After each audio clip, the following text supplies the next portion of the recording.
be changed if more people knew about it and what really happened.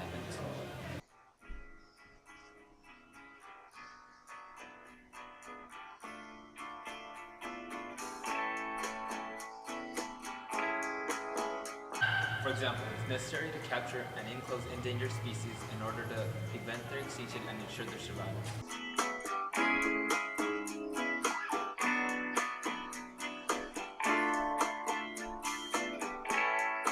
With a drink.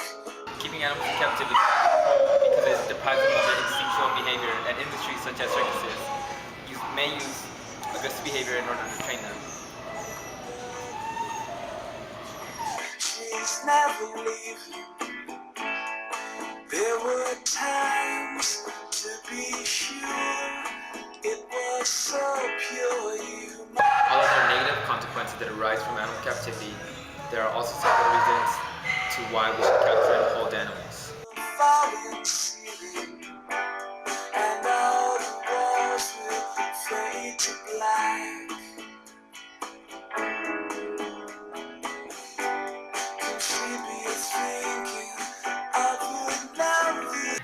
Hi, this is Dr. Edie, Hello. veterinarian. Okay, I'm just gonna get right to the questions. Can you define what animal cruelty is, I guess? I would say that animal cruelty probably has a wide range of meanings, and it could be pretty much anything that decreases the quality of life of an animal or causes suffering or pain. Have you personally seen or encountered many cases of animal cruelty here? Unfortunately, yes. We've seen cases. I actually had a dog that got set on fire one time. That was pretty heartbreaking.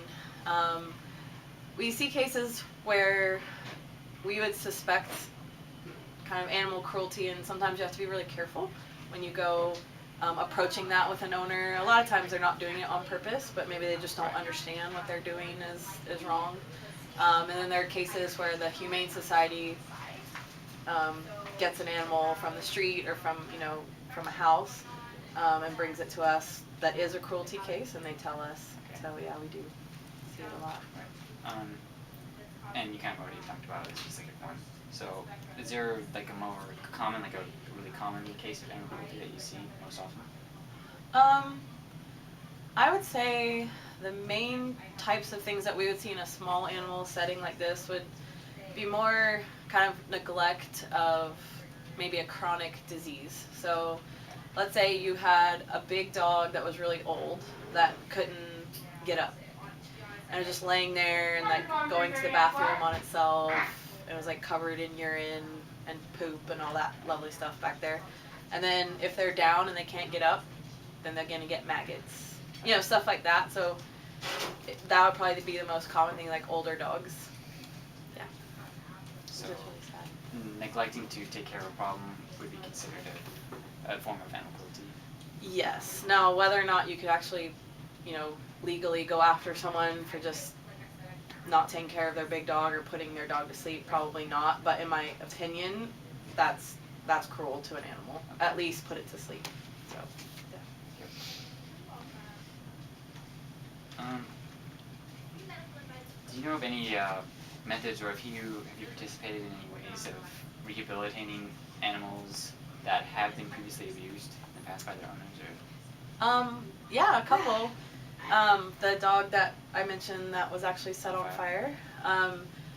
That dog, we had at the beginning to keep it alive and treat it because it was a criminal case. Right.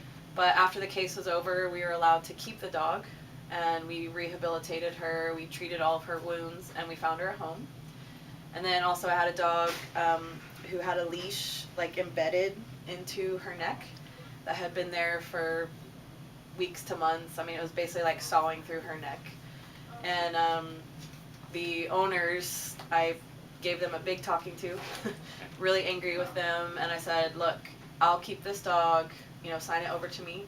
I'll treat the dog and find her a home, and I did, and she's fat and happy with one of our other veterinarians' dads. So yeah, we get to sometimes. It's pretty cool. Yeah.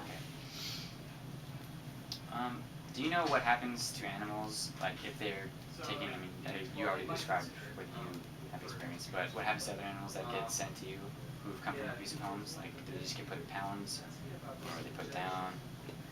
If they get confiscated by the Humane Society, let's say Humane Society gets called out to a house where they think there's animal cruelty going on,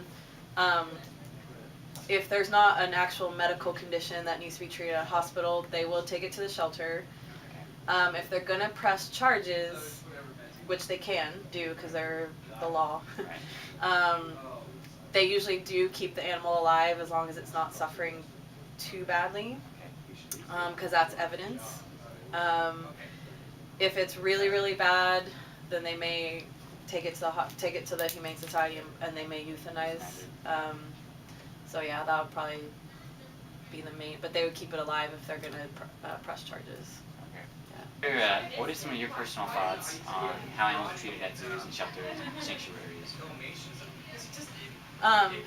As far as zoos and SeaWorld and all those places, I think zoos really strive to create an environment for people to interact with animals that they normally wouldn't get to interact with, obviously, on a regular basis. And they're really important for education purposes. They're important to raise money for wild animals and be advocates for animals in the wild. So I think they definitely have their place. And I think in the last 20 years, the care that animals get at zoos and aquariums has gone up dramatically. So, you know, basically the main thing when you're keeping an animal, like let's say a lion.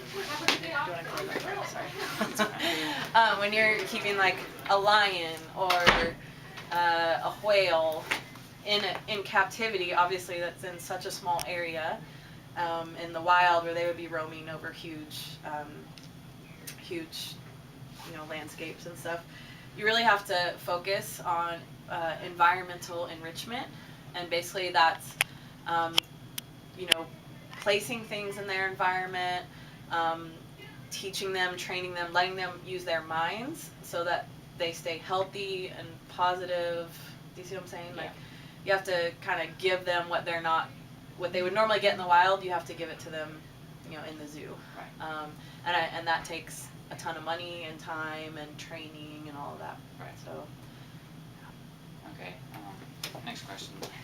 Do you know of any behavioral problems that the animals can develop while they're kept in captivity within confined spaces or cages that don't have environmental enrichment?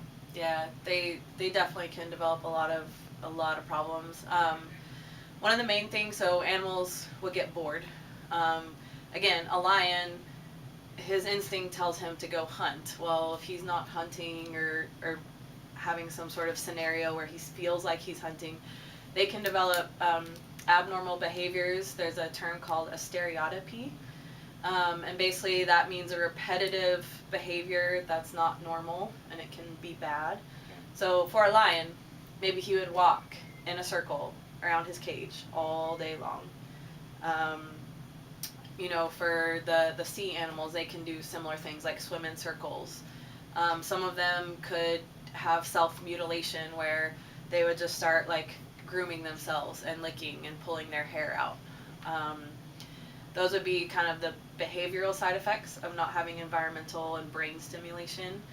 And then you would have the whole other kind of avenue of diseases, skin diseases. That would probably be one of the big ones. Animals that are kept on cages that are used to being on sand, they can get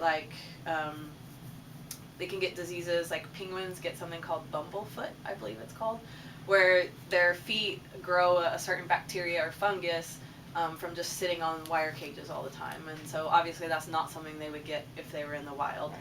So you have to be aware of those and know how to treat them or know how to prevent it. In enclosed areas, like let's say in shelters, so going back to small animal, think about all the respiratory viruses that are floating around in a building that's housing cats and dogs.